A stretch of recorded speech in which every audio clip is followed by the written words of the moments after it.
Salam sejahtera, saya Maxior Kasim dan rekan seperjuangan saya yaitu Haidil bin Manil. Pada hari ini kami akan membentangkan tentang tajuk artikel kami yaitu Sedentary Behavior and Diabetes Information as a Source of Motivation to Reduce Daily Sitting Time in Office Worker, a Pilot Randomized Controlled Trial. Assalamualaikum dan salam sejahtera. Saya Haidil bin Manil, lembaga Matrix PP 23110039. Pada kesempatan ini saya akan membentangkan untuk bagian pengenalan, yaitu kajian ini dijalankan untuk menilai sama ada pemberian maklumat berkaitan tingkah laku sedentari dan juga risiko diabetes dapat meningkatkan motivasi pekerja pejabat untuk mengurangkan masa duduk harian mereka. Tingkah laku sedentari seperti duduk terlalu lama telah dikenal pasti sebagai faktor risiko utama kepada penyakit kronik termasuk diabetes, jenis-jenis dan juga penyakit kardiovaskular. Hal ini menjadi lebih membimbangkan karena pekerja pejabat menghabiskan sebagian besar waktu bekerja mereka dalam keadaan yang duduk, walaupun mereka mungkin aktif secara fisikal apabila di luar waktu bekerja. Kajian ini di mana berlandaskan daripada teori Health Action Process Approach atau dikenal sebagai HAPA yang menekankan bahwa perubahan tingkah laku bermula pada fasa motivasi, di mana terdapat 3 komponen utama dalam fasa ini. Yang pertama yaitu persepsi risiko, jangkaan hasil dan juga efeksi kendiri. Fokus kajian adalah kepada golongan predators atau individu yang belum mempunyai niat untuk mengurangkan masa duduk. Oleh itu, objektif utama kajian ini adalah untuk menilai keberkesanan intervensi berasaskan HPA dalam meningkatkan niat untuk mengurangkan tingkah laku sedentari dalam kalangan pekerja pejabat. Untuk bagian metodologi, di mana kajian ini menggunakan reka bentuk randomized controlled trial atau juga dikenal sebagai RCT dan juga dilaksanakan secara dalam talian, di mana terdapat seramai 218 pekerja pejabat terlibat dalam kajian ini, namun hanya 90 orang sahaja yang dikenal pasti sebagai pretenders digunakan dalam analisis utama. Peserta dibagikan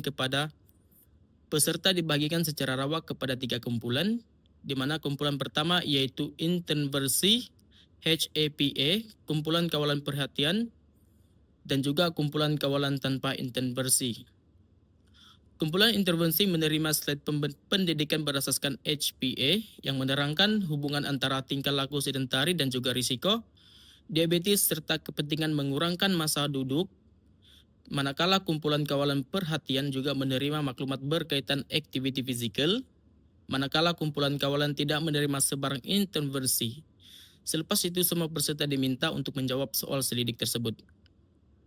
Instrumen kajian ini mengukur konstruk utama dalam model HAPA, yaitu persepsi risiko jangkaan hasil, efeksi kendiri dan juga niat untuk mengurangkan tingkah laku sedentari di tempat kerja dan juga waktu lapang. Data kemudiannya dianalisis menggunakan analisis variance dan regresi bagi menilai perbezaan antara kumpulan serta hubungan antara pemboleh ubah.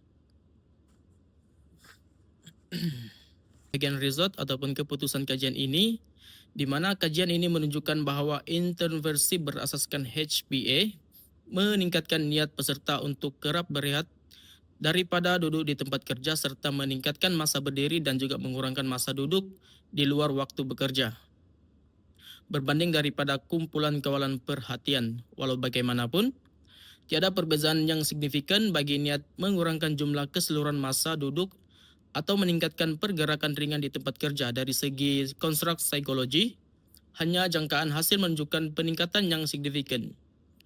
Secara keseluruhan analisis regresi pula mendapati efikasi kendiri merupakan peramal paling kuat kepada niat mengurangkan tingkah laku sedentari. Seterusnya untuk halangan di tempat kerja, di mana persekitaran kerja seperti budaya berduduk lama, tekanan tugasan dan juga kekangan masa menghadkan keupayaan para pekerja untuk mengawal tingkah laku sedentari mereka. Seterusnya yaitu untuk persepsi risiko diabetes pula, di mana mesej berkaitan risiko diabetes mungkin kurang berkesan karena tidak disesuaikan dengan latar belakang para pekerja. Selain itu, untuk niat sebagai langkah awal, perubahan di mana pembentukan niat merupakan peringkat awal yang penting karena perubahan tingkah laku sebenar hanya boleh berlaku selepas individu mempunyai keinginan ataupun kesadaran untuk berubah. Dan juga yang terakhir untuk yaitu sesuai sebagai intervensi awal, di mana intervensi berasaskan motivasi sesuai digunakan sebagai langkah awal ataupun permulaan dan perlu digabungkan dengan strategi lanjutan seperti perancangan tindakan dan juga kawalan kendiri untuk menghasilkan perubahan yang lebih konsisten dan juga efektif. Selain itu, untuk part discussion ataupun perbincangan secara keseluruhan, dapatan kajian ini menunjukkan bahwa intervensi berasaskan HPA berkesan meningkatkan motivasi untuk perubahan tingkah laku yang spesifik, seperti memecahkan tempo duduk dan juga meningkatkan aktiviti berdiri. Namun kesannya terhad dan juga tidak melibatkan semua bentuk tingkah laku sedentari menunjukkan perubahan yang praktikal lebih mudah diterima berbanding daripada perubahan umum. Ketiadaan kesan terhadap efikasi kendiri dan persepsi risiko juga mencadangkan bahwa intervensi sedia ada belum cukup kuat serta dipengaruhi oleh halangan di tempat kerja dan juga message risiko yang kurang diperibadikan.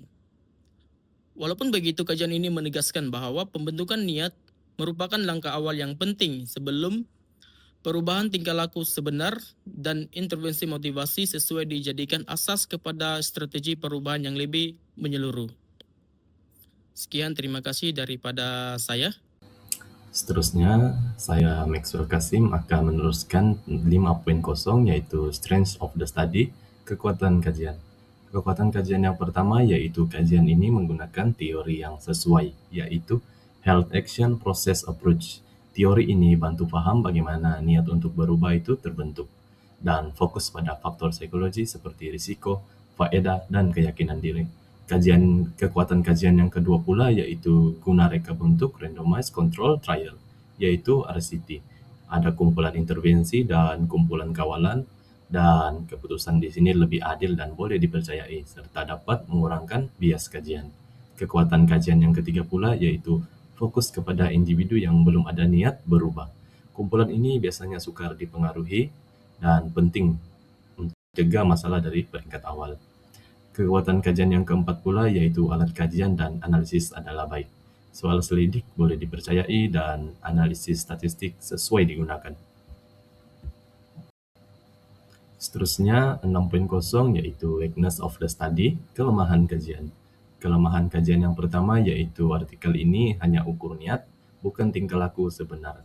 Tidak pasti sama ada peserta benar-benar kurang duduk selepas intervensi. Kelemahan yang kedua pula yaitu kajian hanya jangka pendek. Tidak tahu sama ada kesan berpanjangan ataupun tidak.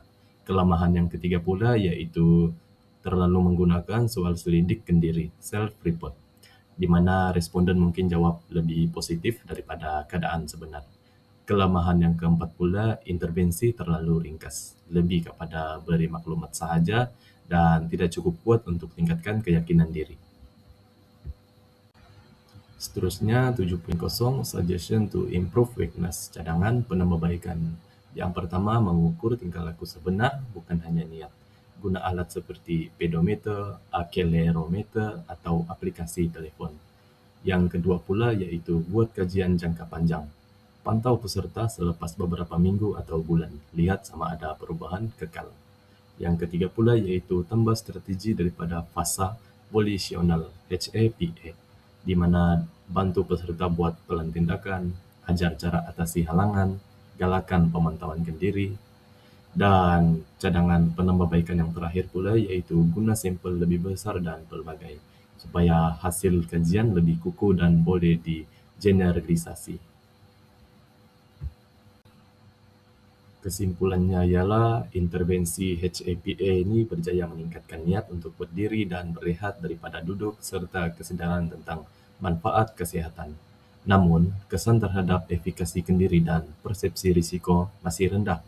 Oleh itu, kajian akan datang perlu memberi fokus kepada pembinaan keyakinan diri dan sokongan berterusan bagi memastikan perubahan tingkah laku berkekalan.